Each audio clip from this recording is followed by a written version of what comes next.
샬롬 반갑습니다. 한 주간 잘 지내셨습니까? 오늘은 성경으로 보는 리더십 제4강 들어가겠습니다. 우리 지난주는요, 구약의 리더십에 대해서 함께 공부했습니다. 구약의 리더십은 하나님을 향한 순종과 백성들을 향한 통솔력으로 나타났다라고 우리가 함께 공부했습니다. 오늘은 신약의 리더십에 대해서 함께 공부해 보고자 합니다. 부제는요, 리더십, 섬김과 봉사를 의미한다입니다. 이 부제처럼요, 신약의 리더십은 철저하게 섬김과 봉사를 말합니다.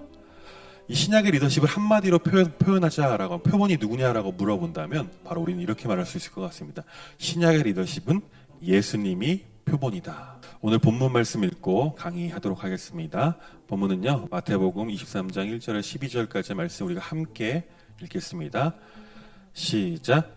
이에 예수께서 무리와 제자들에게 말씀하여 이르시되 서기관들과 바리새인들이 모세의 자리에 앉았으니 그러므로 무엇이든지 그들이 말하는 바를 행하고 지키되 그들이 하는 행위는 본받지 말라. 그들은 말만 하고 행하지 아니하며 또 무거운 짐을 묶어 사람의 어깨에 지우되 자기는 이것을 한 손가락으로도 움직이려 하지 아니하며 그들의 모든 행위를 사람에게 보이고자 하나니 곧 그 경문띠를 넓게 하며 옷수를 길게 하고 잔치의 윗자리와 회당의 높은 자리와 시장에서 문안받는 것과 사람에게 랍비라 칭함을 받는 것을 좋아하느니라.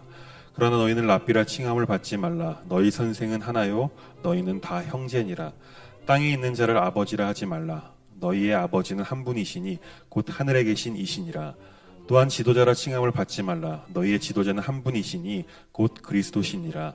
너희 중에 큰 자는 너희를 섬기는 자가 되어야 하리라. 누구든지 자기를 높이는 자는 낮아지고 누구든지 자기를 낮추는 자는 높아지리라.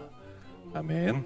오늘 본문 말씀은요, 예수님께서 제자들에게 바리새인들과 서기관들의 그 위선을 책망하는 장면이 기록되어 있습니다. 그래서 첫 번째 질문 나가겠습니다. 바리새인이 지도자로서 부적합한 이유는 무엇입니까? 그 이유는요, 그들은 말만 하고 행하지 아니하였다라고 말씀합니다. 3절 말씀 보겠습니다. 그러므로 무엇이든지 그들이 말하는 바는 행하고 지키되 그들이 하는 행위는 본받지 말라. 그들은 말만 하고 행하지 아니하며. 리더십은 섬김과 봉사를 의미한다라고 말씀드렸어요. 이 섬김과 봉사는요, 철저한 행동에서 비롯됩니다. 말만 하고 행동하지 않는 모습을 예수님께서 책망하고 계시는 것입니다. 두 번째 질문 나가겠습니다. 예수님은 제자들에게 랍비, 선생이라 칭함을 받지 말라라고 권면합니다. 그 이유는 무엇입니까? 왜? 우리는 다 형제이기 때문에 그렇습니다. 8절 말씀을 보겠습니다. 그러나 너희는 랍비라 칭함을 받지 말라. 너희 선생은 하나요 너희는 다 형제니라. 당시 스승이라고 불렸던 사람들 중에 예수님께서 그들을 보실 때 참된 스승, 참 스승이라고 할 수 있는 사람들은 없었습니다. 그렇기 때문에 랍비, 선생이라고 칭함받는 것을 즐겨하지 말라라는 거예요. 왜? 우리는 다 형제이기 때문에, 다 형제 자매이기 때문에. 뒤에 말씀 나오는데요, 하나님을 아버지라고 모시는 한 형제이기 때문에 그렇다라는 것입니다. 세 번째 질문 나갑니다. 사람들은요, 기본적으로 지도자라고 칭함받는 것, 선생님이라고 부름 받는 것을 좋아합니다. 그런데 예수님께서는요, 한 사람이 참 스승이라고 말합니다. 한 사람이 지도자라고 말하고 있습니다. 누구입니까? 그리스도다라고 말씀합니다. 10절 말씀을 보겠습니다.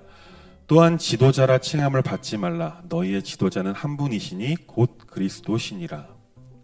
리더는요, 겸손함이 필요합니다.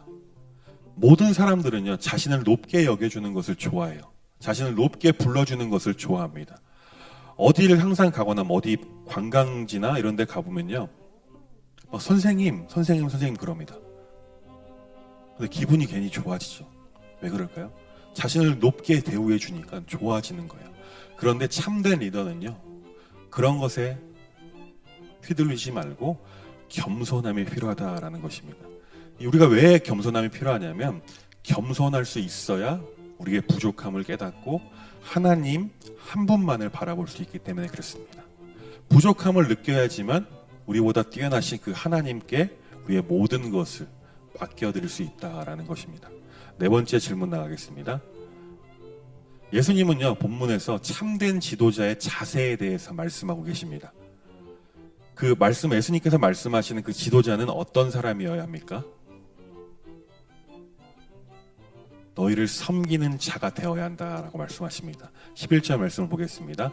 너희 중에 큰 자는 너희를 섬기는 자가 되어야 하리라. 신약 그 시대에 요구하는 리더 상은요, 사람 앞에 군림하려는 지도자가 아닙니다. 추동자들을 섬길 수 있는 사람이 되어야 합니다. 그때만 그랬을까요? 신약 시대에만? 지금도 그렇습니다. 계속해서 우리가 1강부터 계속 말씀드리지만 지금 우리가 살고 있는 이 시대가 요구하는 리더의 상은요, 섬기는 사람입니다. 본을 보이는 사람입니다. 먼저 행동할 수 있는 그런 리더를 요구하고 있습니다. 다섯 번째 질문 나가겠습니다. 그리스도인들은요, 다른 사람들을 섬기는 종으로서 부름을 받았습니다. 어떻게 섬겨야 합니까? 갈라디아서 5장 13절 말씀을 찾아보겠습니다. 찾았으면 함께 읽겠습니다. 시작. 형제들아, 너희가 자유를 위하여 부르심을 입었으나 그러나 그 자유로 육체의 기회를 삼지 말고 오직 사랑으로 서로 종노릇하라. 리더는요, 사랑으로 추종자를 섬길 수 있어야 합니다. 사랑이 없는 섬김은요, 가짜예요. 그렇기 때문에 우리가 누군가를 섬길 때, 리더로서 누군가를 섬기려 할 때 우리 안에는 사랑이 가득 차야 됩니다. 그런데 인간은요, 부족하기 때문에, 인간의 사랑은 불완전하기 때문에 우리가 가진 사랑으로 사랑하는 것이 아니에요. 어떤 사랑을 가지고 서로 사랑하고 종노릇해야 할까요?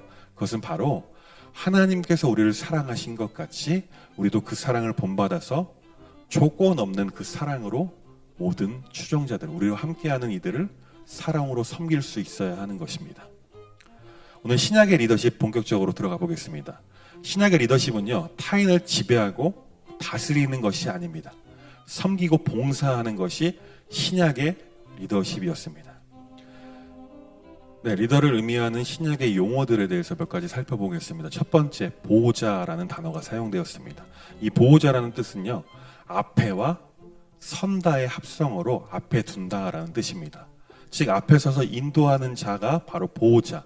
원어로는요, 프로스타티스라고 사용되었습니다.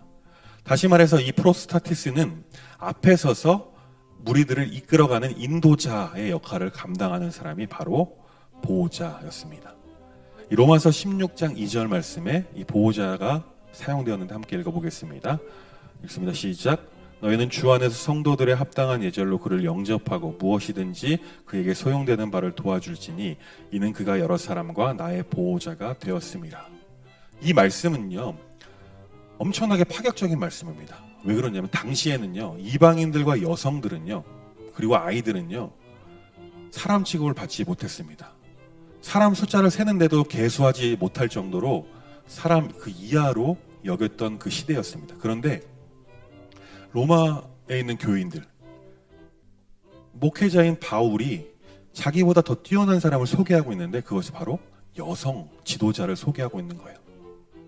바로 여성 지도자, 리더, 베베를 추천합니다. 근데 심지어 바울이 그 베베가 나의 보호자다라는 거예요. 다시 말해서 바울보다 앞에 서서 바울을 이끌어간 사람이 베베라고 추천하고 있는 모습을 보게 되어집니다. 네, 두 번째, 리더를 의미하는 신약의 용어 두 번째는요, 성도를 온전케 하는 자입니다. 원어로는요, 카탈타조라고 부릅니다.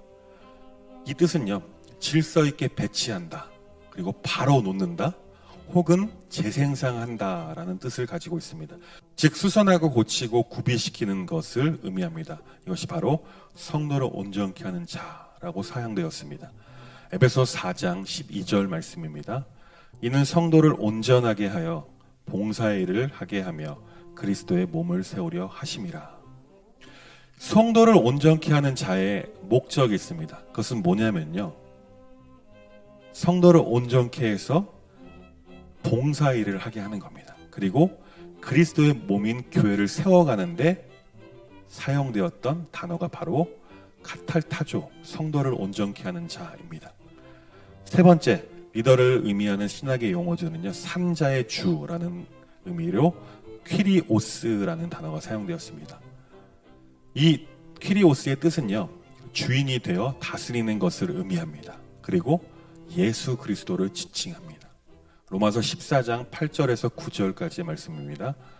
우리가 살아도 주를 위하여 살고 죽어도 주를 위하여 죽나니 그러므로 사나 죽으나 우리가 주의 것이로다. 이를 위하여 그리스도께서 죽었다가 다시 살아나셨으니 곧 죽은 자와 산 자의 주가 되려 하심이라. 여기서 말씀하는 것은 리더를 말씀하는 바로 예수님을 지칭하는 거예요. 진정한 리더죠.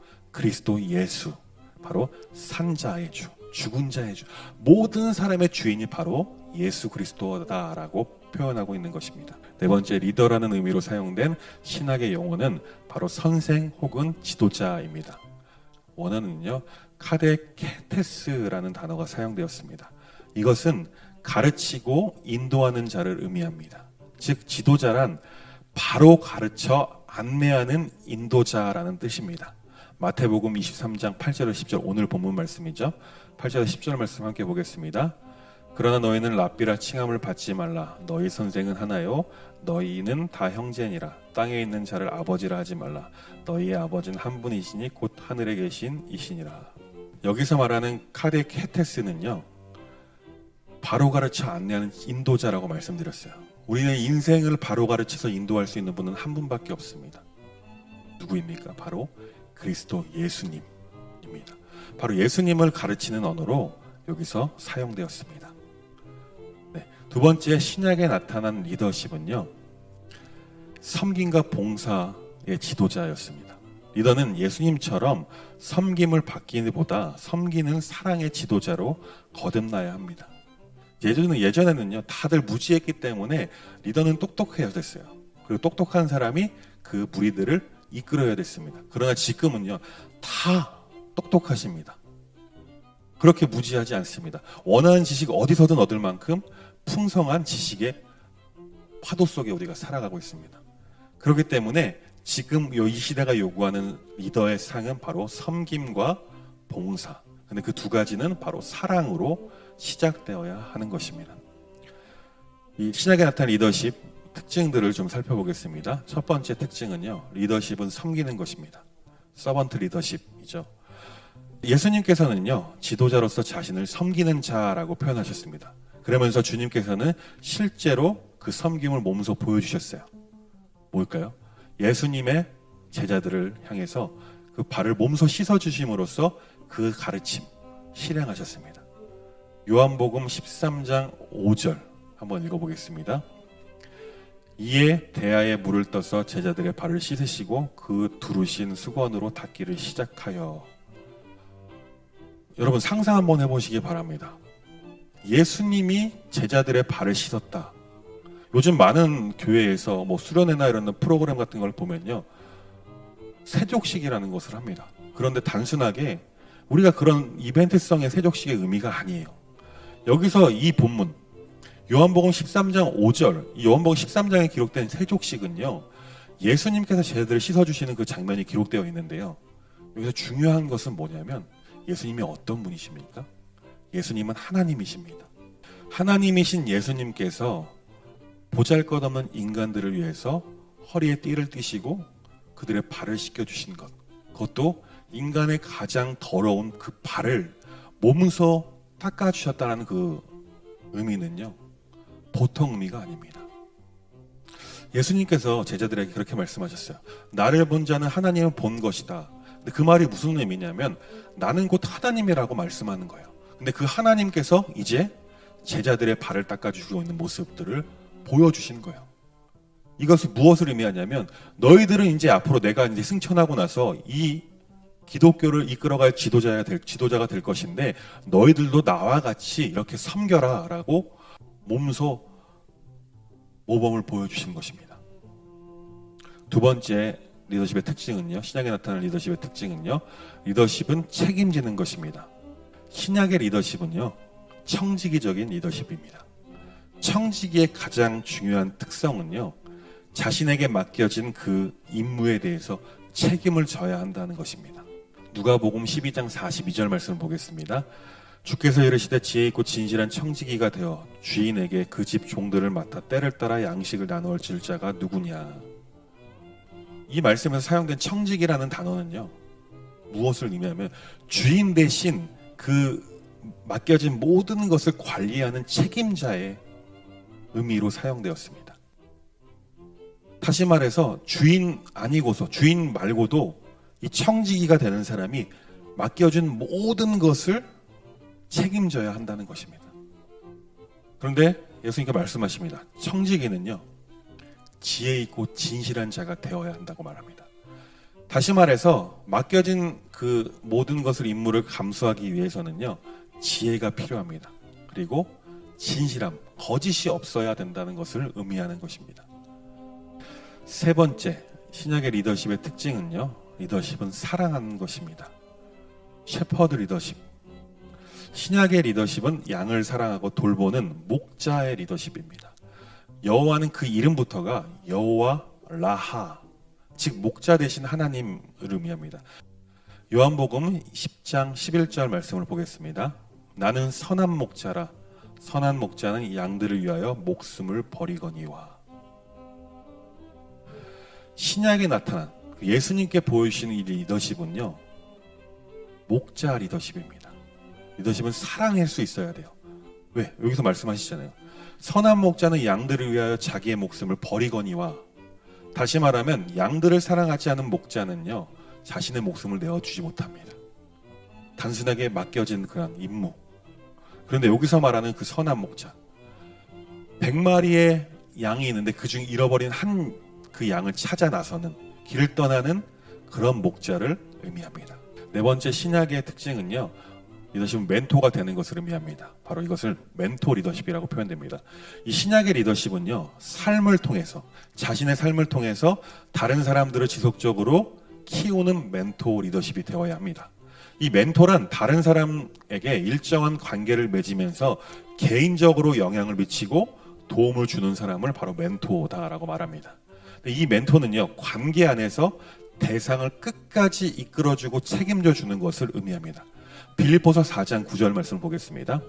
너희는 내게 배우고 받고 듣고 본 바를 행하라. 그리하면 평강의 하나님이 너희와 함께 계시리라. 뭐라고 말씀하고 있습니까? 자신에게 배우고 받은 것, 그리고 듣고 본 것, 관계 안에서 형성되어지는, 관계 안에서 배운 모든 것을 행하라 라고 말하고 있습니다. 이것은 다시 말하면 이 멘토라는 것은 그 사람과의 친밀한 관계 속에서 본이 되어주는 것을 의미합니다. 그리고 그 대상이 바른 길을 갈 수 있도록 끝까지 책임져 줄 수 있는 것이 멘토라는 거죠. 근데 여기서 말하는 멘토는, 신약에서 말하는 멘토는 정말 처음부터 끝까지 책임져 주는 것을 의미해요. 예수님께서 보여주셨잖아요. 12명의 제자들을 선택하셨고 그들과 3년 반 동안을 각 먹고 마시고 가르치고 뭐 하면서 스스로 멘토가 되어서 보여주셨잖아요. 너희는 이렇게 나처럼 살아야 한다라고 말입니다. 신약의 리더십의 특징 네 번째가 바로 이것처럼 멘토가 되어주는 것, 관계에서 끝까지 책임져주는 것을 말합니다. 다섯 번째 신약의 특징, 리더십의 특징은요, 리더십은 훈련입니다. 퀄리티 리더십이라고 표현합니다. 지도자는요, 잘 배우고 잘 가르치는 자가 되어야 합니다. 새로운 일꾼을 가르치고 훈련시키는 일은요, 영적 지도자에게 필수적입니다.